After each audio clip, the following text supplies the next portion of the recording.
Crispy and டேஸ்டியான சமோசா வீட்லேயே எப்படி ரெடி பண்ணுறதுன்னு பார்க்கலாமா? ஃபஸ்ட்டு சமோசா சீட் ரெடி பண்ணிக்கலாம். அதுக்கு 1 1/2 கப் அளவு மைதா மாவு எடுத்திருக்கேன். நீங்கள் கோதுமை மாவு கூட யூஸ் பண்ணிக்கலாம். கூடவே தேவையான அளவு உப்பு சேர்த்துட்டு 2 டீஸ்பூன் அளவு ஆயில் சேர்த்துக்கலாம்.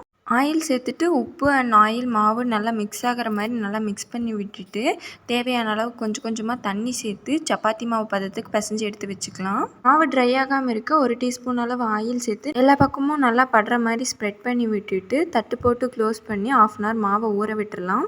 1/2 அன் ஹவர் மாவு நல்லா ஊறி வந்ததையும் நமக்கு விருப்பமான சைஸில் பால்ஸாக ரெடி பண்ணி எடுத்துக்கலாம். நான் இன்னைக்கு ரெடி பண்ண மாவில் 3 பெரிய சைஸ் உருண்டைகளை பிடிச்சு எடுத்துட்டேன். நம்ம ரெடி பண்ண மாவை எவ்வளோ மெலிசாக தேய்க்க முடியுமோ அந்தளவு மாவு சேர்த்து நல்லா மெலிசாக தேய்ச்சி எடுத்துக்கலாம். இந்த அளவுக்கு மெலிசாக தேய்க்கிறோமோ அந்த அளவுக்கு சமோசா நல்லா கிறிஸ்பியாக வரும்.